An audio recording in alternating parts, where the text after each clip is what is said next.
Hello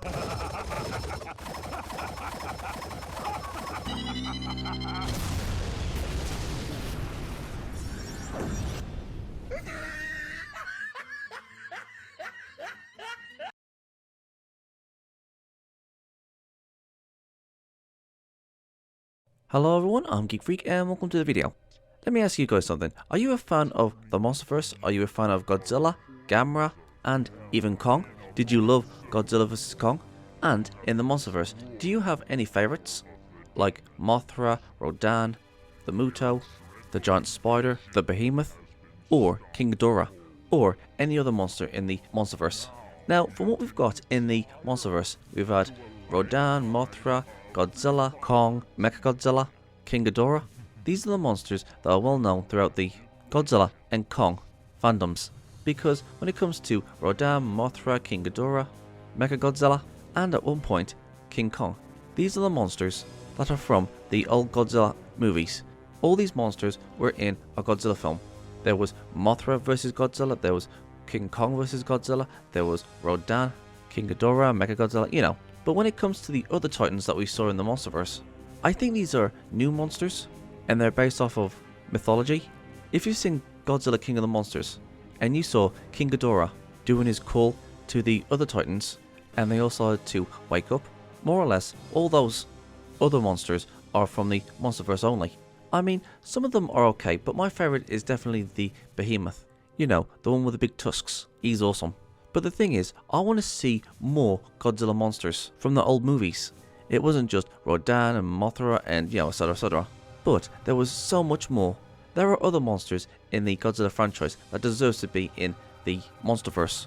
And that's what I'm going to do. I'm going to give you guys my top 10 monsters in the Godzilla franchise that deserves to be in the Monsterverse. And these are monsters that are strictly from the Godzilla franchise. And I'm also going to be giving you guys reasons as to why they should be in the Monsterverse. And I just want to let you guys know something. If your favourite monster isn't on this list, I do apologise. These are just monsters that I've seen, so I do apologise. And it's going to be from worst to best. Well, not exactly worst to best, but these monsters that are on this list is going to be from number 10, oh yeah, I would like to see this monster there, to OMG, this monster has to be in the Monsterverse. So, I hope you guys know what I'm talking about. And so, this is the top 10 monsters from the Godzilla franchise that needs to be in the Monsterverse. And so, let's begin.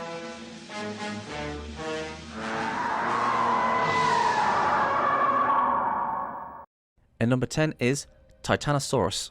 Now, when it comes to Titanosaurus, he isn't as interesting as the other Godzilla monsters on this list. In fact, Titanosaurus is actually one of the most peaceful monsters that Godzilla has ever went up against. And the only reason that he was fighting Godzilla is because he was being mind controlled by aliens. So really, Titanosaurus is actually the victim in this movie. Now, that's not to say that Titanosaurus is actually a pushover, but as a matter of fact, he's actually an equal to Godzilla. In his movie, he can summon cyclones with his tail, he has sonic waves, he's amphibious, well, he can breathe underwater, and he's very, very strong. And like I said, he isn't really that interesting, and again, he is a victim. But look at it this way, it was said that there were aliens that was controlling Titanosaurus, and it was said that King Ghidorah actually came from space, and when King Ghidorah roared, or did his call, most of the Titans heard King Ghidorah's call, and they all woke up. I mean, yeah, you have Kong that heard King Ghidorah's roar, but Kong just ignored him. And after thinking about this, what if there was other Titans that heard King Ghidorah's roar, but they chose to ignore him? And Titanosaurus could be one of them. He refused to listen to King Ghidorah's call, and he was like somewhere at the bottom of the sea somewhere. And number 2, if King Ghidorah did actually come from space, and he's an alien, then who's to say that there isn't an intelligent life out there in space, like aliens? I mean, in the Godzilla animated series, there was a few episodes with aliens, and they took control of monsters from Earth, so they could take over the world. Hell, they even took control of Godzilla. Well, if some aliens actually came to Earth and they was like scanning the world and they was looking for some titans to mind control to fight against Godzilla, and the aliens found out there actually is more titans that are asleep, but they can't control them because, well, they are asleep, and the ones that are awake aren't strong enough to beat Godzilla, and Kong is too intelligent to be mind controlled. But what if these aliens actually scanned the world and there was actually one or two titans that was awake and was just minding their own business. And these titans were on par with Godzilla, again, like Titanosaurus. Yeah, basically. I'm basically saying let's use the plot from that movie to use in the Monsterverse. I mean, we already know that King Ghidorah came from space, so maybe King Ghidorah was actually a taste of what was to come from space. So that is a good idea, having peaceful titans being mind controlled to fight the alphas. Again, I know there's nothing special about Titanosaurus, but really, I just like the look of him. I mean, he doesn't have to have like a movie all to himself fighting Godzilla. He could just be in the background somewhere in the Monsterverse. I know. This is the weakest to put on this list, but again, I just like the look of him. So yeah, well, that's said and done. Let's move on to number 9.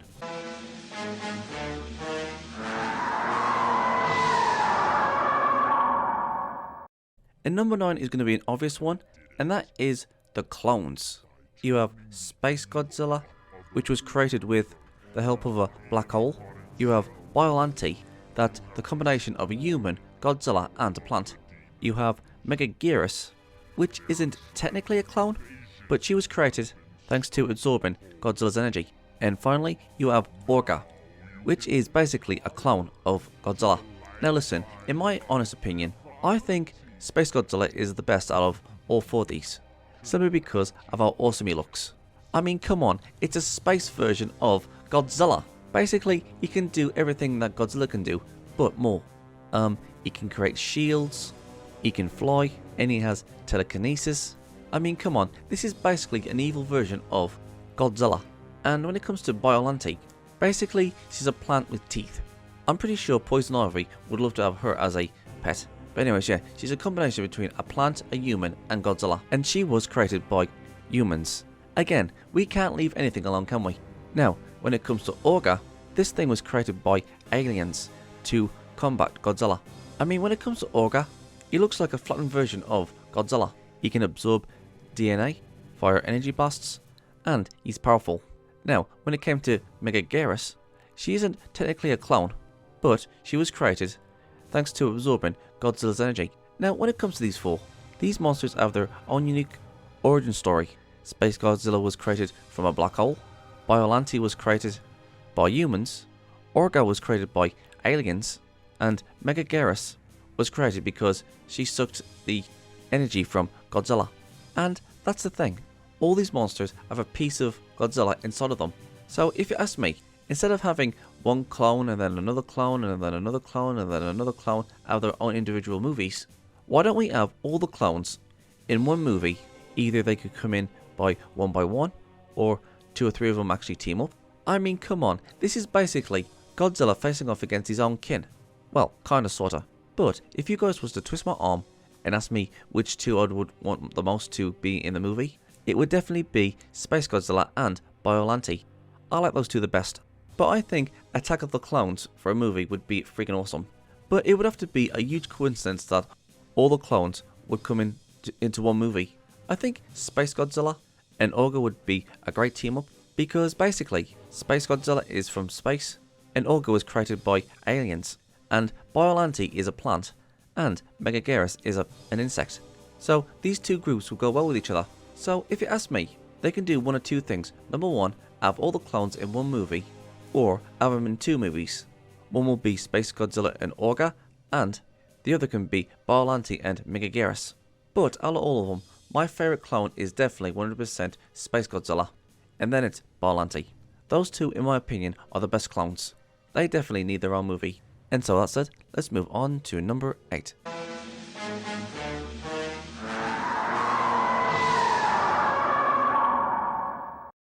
And the next monster I want to see is Ghidorah. Now, when it came to the clones, especially Biollante was something like, oh, we can't leave anything alone, because she was made by human hands. But when it came to Ghidorah is basically a monster that was made from pollution. So, Ghidorah is basically the monster that made us go, oh no, this is our own fault, because we didn't take care of nature. Or, oh, we polluted too much. We didn't listen. You know, that sort of stuff. Well, technically, Ghidorah is a combination of an alien and pollution, but that's besides the point. And I think this monster is a metaphor for too much pollution will eventually destroy us. And you know what, it is kind of lame like that, but Ghidorah is so freaky looking. And I know from the past 2 segments with Titanosaurus and the clones, we have had a lot of aliens, and Ghidorah is, well, part alien, in a way. But hey, if we can have somebody make a Mechagodzilla, a giant massive robot with the consciousness of King Ghidorah, then I say, hey, let's have ourselves a sludge monster because we didn't take care of the Earth properly. Or maybe a radioactive sludge mutated something and it became Ghidorah. And you know what? The message is good. If we don't clean up our messes, it's going to come back and bite us in the ass. So that is a really good message. And that's the reason why Ghidorah should be in the Monsterverse. And so, let's move on to the next one.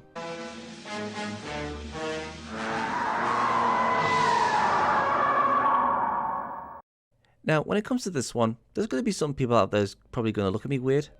And the next monster is Batra. Okay, so basically, Batra is the counterpart to Mothra.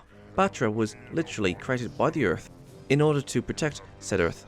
And Batra went overboard, killing humans, and then Mothra sealed him away.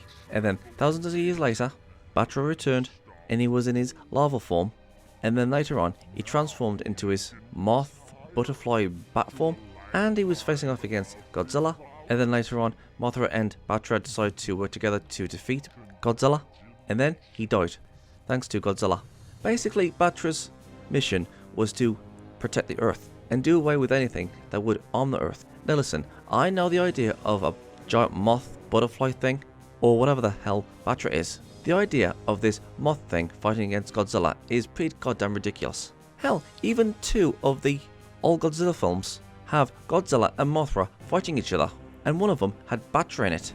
And when it came to the Monsterverse, Godzilla and Mothra has this sort of symbiotic relationship, and even though some of you are thinking that it would be ridiculous for Godzilla to fight Batra because of what Batra is, and also, he is also a counterpart to Mothra, so I highly doubt that he could barely do anything. But here's an idea. What if Batra came in after Ghidorah, because Ghidorah is literally pollution, and pollution kills the Earth. And again, Mothra and Godzilla as a symbiotic relationship. Now listen, when it comes to the new Monsterverse movies, there doesn't seem to be anything magical within this series. It's just going to be scientific stuff instead of being all magical and all stuff. And again, it was said that Batra was actually created by the Earth, and that has like some sort of like magic element there. So I guess we'll have to go with the scientific way. Like Mothra and Godzilla are a symbiotic relationship, but what if Batra just wanted to take all of Godzilla's energy? He didn't want a symbiotic relationship. Or hell, he could have like an old moth army behind him. Because remember, Godzilla needs radioactive energy to be in tip-top shape. He needs to rest after a while to recharge himself, and having an enemy like Batra that sucks out all the energy of Godzilla would be very, very dangerous. And yes, I know Mechagodzilla does this, but hey, maybe Batra and Mechagodzilla could team up and drain the energy of Godzilla. These 2 would be very, very dangerous towards Godzilla. I don't think having just Batra in one movie but versus Godzilla would be too exciting, which is why I think we need Mechagodzilla in there too. Mechagodzilla also absorbs the energy from Godzilla. I mean, you could have an old moth army, and in this movie, Mothra returns. There is an idea for Batra in the Monsterverse. And so that said, let's move on to the next one.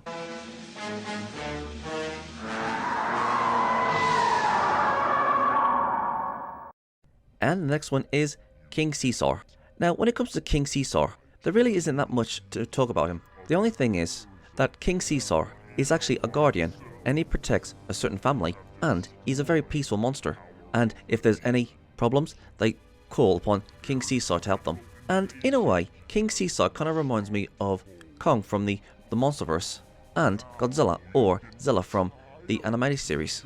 Now the thing is, I like the idea of a kaiju being raised by humans, and whenever they call upon him, he protects them. Well, technically King Cesar wasn't raised by this family, but King Cesar could actually be one of the few kaiju that is friendly towards humans, and even acknowledges them as their family.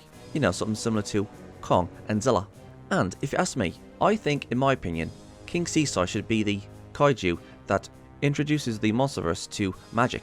I mean, yeah, sure, we've got outer space aliens, we've got nature, and we've got science. So, in my opinion, I think King Cesar should have like some sort of magical element around him for the audience to introduce the people to magic. I mean, when you look at King Cesar, he looks like something out of a magical fairy tale or something. So even though I know they're trying to make the Monsterverse more realistic, and they're only using science and space and stuff like that, but I think they should also bring in magic properties. And I think King Cesar is the perfect kaiju to do that. Like, maybe in the Monsterverse, King Cesar actually came from a dimension where it's full of magic, and this certain family found him and raised him, and over the generations, King Cesar protected the family, and if there's any trouble, they will call upon King Cesar to help them. I mean, this is just my idea, and you could say that King Cesar isn't really all that good, but he could be one of the few monsters that could communicate with humans and wanted to protect humans. And that's the reason why I think King Cesar should be in the Monsterverse. And so with that said, let's move on to the next one.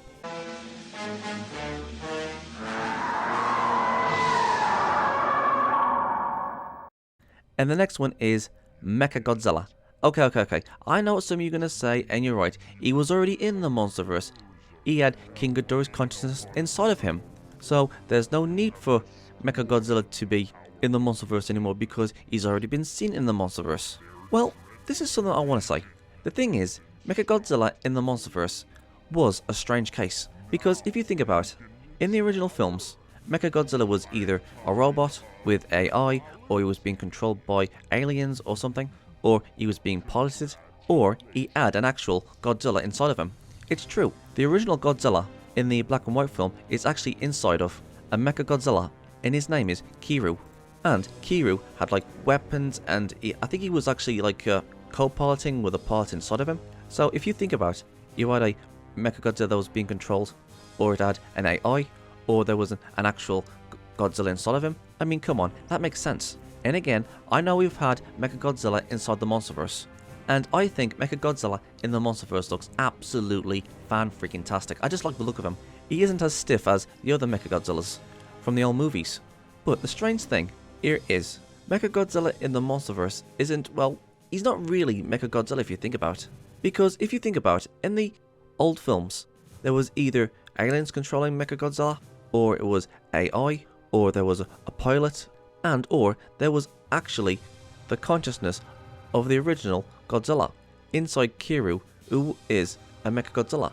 But when it came to the Monsterverse, it was King Ghidorah inside of Mechagodzilla. And listen, I can understand why they're doing this.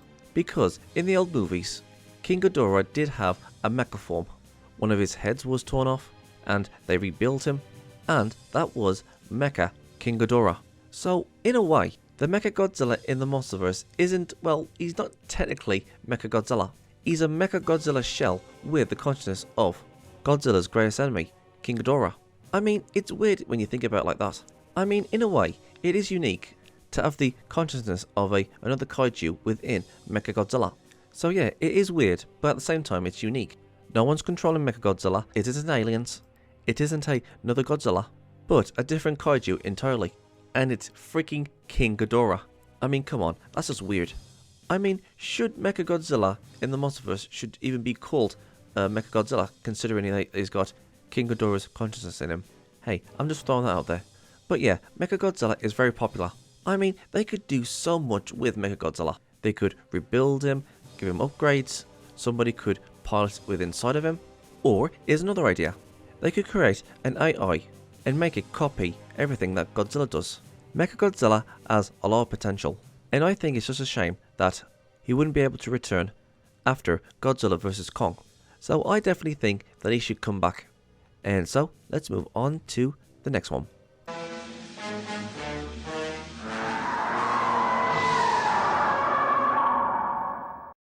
And the next monster is Anguirus. Now, when it comes to Anguirus, it is a 100% yes, because he was the first monster to fight against Godzilla. Anguirus made movie monster history, alongside Godzilla, and Anguirus went from enemy to friends in the old films. I mean, in the Monsterverse, they could have a backstory where the Anguiruses and the Godzillas got along just fine. I mean, Godzilla could have Anguirus as his wingman, and that's sort of basically it. Anguirus and Godzilla as a love-hate relationship. And I think I missed it, but I was told that Anguirus' skeleton was in Kong vs. Godzilla. I might have missed it, but I could be wrong, and that's what I've been hearing from people. So yeah, that's basically why Anguirus should be in the Monsterverse alive. I mean, he doesn't even need to have his own movie. He could just be like in the background, or he could be like a sidekick or something like that. And if you ask me, I think Anguirus needs more love and given that rightful place in the Monsterverse. So yeah, basically that's all I've got to say. And so let's move on to the next one.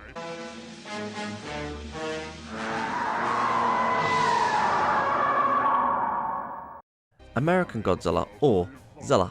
Now, just to give you guys a little bit of a history lesson, this Godzilla came into existence in the year 1998, and to be fair, it wasn't a good movie, and even the Japanese didn't like how this version of Godzilla looked. So, the Japanese decided to rename this version of Godzilla as Zilla, simply because he looks nothing like the original Godzilla. From the old movies, he doesn't have any of his old powers like the atomic breath, and he's very lanky.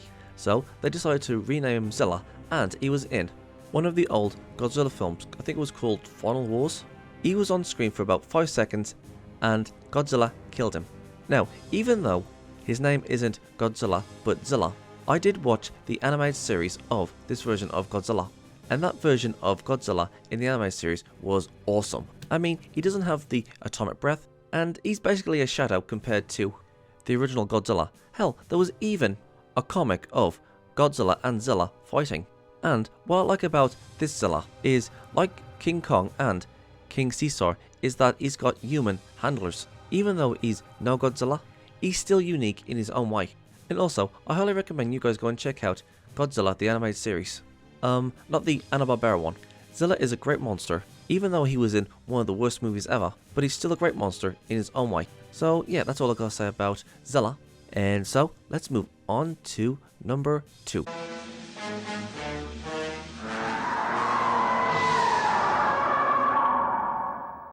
And number 2 is Gigant. Now, Gigant is popular with the Godzilla fanbase, and it's because how he looks. I mean, he's a very, very weird looking kaiju, but at the same time, he's the cool, weird looking kaiju. And Gigant is the definition of a kaiju or giant monster that works for aliens. And apparently, he's a cybernetic dinosaur that comes from an alternative Earth or something, and his creators are aliens. Now, in this video, I have gone on saying that, oh, aliens have came to Earth, and they're using kaiju, or kaiju from outer space have came to Earth from outer space. And you know what, that's all well and good, but Gigant is the frontrunner of intelligent life out there in the universe. I mean, yeah, don't get me wrong, there is King Ghidorah that did come from outer space, and for all we know, all by himself.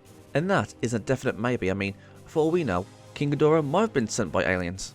But if King Ghidorah just came all by himself without any alien interference, then Gigant would be the perfect monster to introduce us to intelligent life in the universe, like intelligence on other planets, or maybe from a different dimension.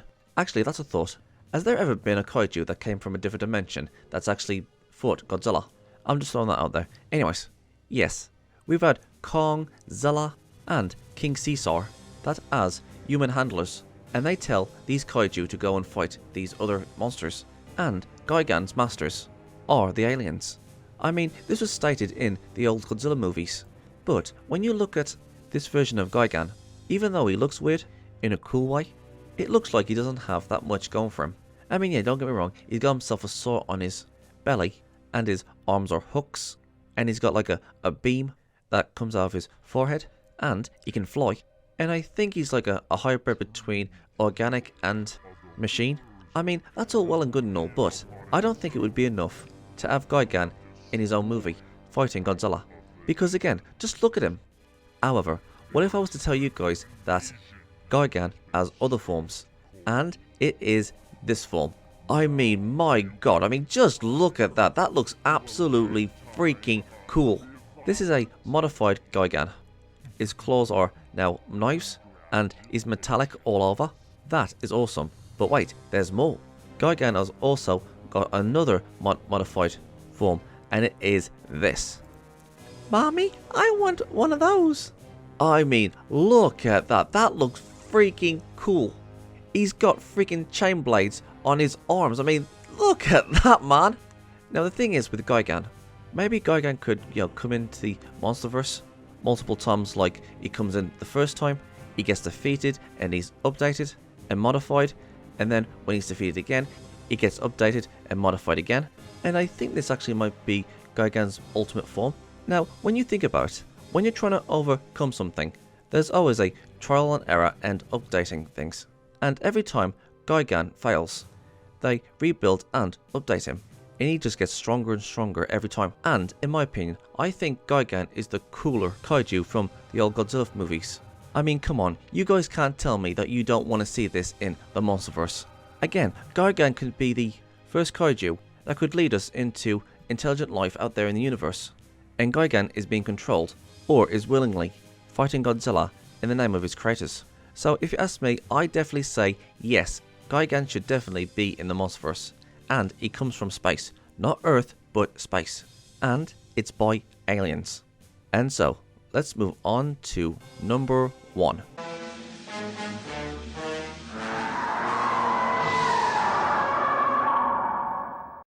And to those of you who have probably guessed who it is, and to those of you who don't know who it's going to be, well, let me introduce you guys to the monster that killed Godzilla. Well, sort of. Give it up for the one, the only, Destroyer! Okay, I'm not going to shout his name every time I say Destroyer! Even though it's awesome, because this is going to hurt my throat. Anyways, Destroyer is the most obvious monster that should be in the Monsterverse. Now, when it comes to Destroyer, Destroyer wasn't purposely created by humans, but instead he was actually an accident. Well, in the original movie series, Destroyer was created when the oxygen bomb killed the original Godzilla. And Destroyer was these microscopic organisms that multiplied over time. And they came together and they grew. And they was growing and growing. And they came together, getting bigger and bigger, until all these organisms all came together to become Destroyer! Sorry, I couldn't help myself. Now, Destroyer is one of the most awesomest looking monsters in the Godzilla franchise. And, funnily enough, he is the only kaiju that Godzilla never won against. And it was only the army that defeated Destroyer. And there was like loads and loads of people who didn't like this. The fact that Godzilla got beaten by Destroyer and it was the army who defeated Destroyer instead. Now, some people will say that they didn't like Godzilla losing to Destroyer and it was the army who defeated Destroyer. But the thing is, I didn't actually mind if Destroyer actually beat Godzilla. Simply because of a few reasons. Number 1, Destroyer was created because of the oxygen bomb, a bomb that Godzilla is weakened to. So it is ironic if you think about it. And you know what? I'm okay with that. Because Godzilla isn't always going to win. And for a monster like Destroyer to beat Godzilla is ironic. Destroyer is basically kryptonite to Godzilla. In a way. I mean, Destroyer has so many abilities. Like, he can pull himself apart into smaller versions of himself. He can fly. He has this beam on his chest, and I think he has like a horn attack, like a sword or something. I mean, come on, this is the monster that killed Godzilla. Well, Godzilla never actually defeated him, but that's besides the point. Now, even though I've praised Destroyer, and I really want him to be in the Monsterverse, and I do think they should be introduced the same way like he was in the original movie, but, and there's a huge but, I want Destroyer to be built up. I mean, do you guys remember the Avengers? We were giving glimpses of Thanos throughout the entire movie franchise. And that's what I want for Destroyer. I mean, you could show those little creatures that makes up Destroyer throughout the entire movie franchise of the Monsterverse. I mean, some people will say, oh, those things are no big deal. I mean, they're just another species or something. And with every movie, these things got bigger and bigger and bigger with each movie installment. You know, giving us little bits of hints there. These little creatures showing up in places in certain movies of the Monsterverse. I mean, Destroyer isn't even just any regular monster. This is the monster that Godzilla didn't defeat. And you know what? This would be a great opportunity for Godzilla and the army to fight Destroyer together. Or maybe Godzilla, King Kong, and hopefully Gamera, if he even gets into the Monsterverse, should team up and fight Destroyer. So yeah, I don't want Destroyer just to be in any Monsterverse movie, or he should come in much more sooner. But I definitely think that Destroyer should come in somewhere later on, somewhere near the end of the Monsterverse, and they need to make Destroyer a very, very big deal. King Ghidorah might have been Godzilla's rival, but Destroyer is the one who actually beat Godzilla. I mean, come on, he looks like the freaking devil or a demon or something. I mean, come on, Destroyer is like the Doomsday of DC or the Thanos of Marvel. He's awesome, he's cool, and that is why Destroyer deserves to be in the Monsterverse. And I'm talking about somewhere later near the end of the Monsterverse series, and actually make him out to be a very big deal. And that, my friends, is the list. Actually, you know what, I'll just do it one more time. Destroyer! Destroyer! My god, that sounds awesome. So, let me ask you guys something. Is there any monsters that you want to see in the Monsterverse from the Godzilla franchise? Did I miss a monster? Is there a specific monster that wasn't on this list but you want to see in the Monsterverse? Please let me know in the comments below and let's get this discussion going. I'm Geek Freak. Peace out. Okay, one more time. Destroyer! Thank you guys for watching. And if there's a series you want me to check out and review and give my thoughts on it, or if there's a top 10 list you want me to do, or any reactions, or responses, or rants on anything geeky, just leave links and comments in the comment sections below, and I'll get to them as soon as I can. Don't forget to like, subscribe, put the bell on, share this video, and leave a comment in the comment sections below. And as for my social medias, I'm literally freaking everywhere! I'm on most video platforms, social medias, forums, and support sites. It's best to pause the video and see where I am. Literally all of this is down in the description box below. So if you want to go and check those out, please do. I'm Geek Freak. Peace out.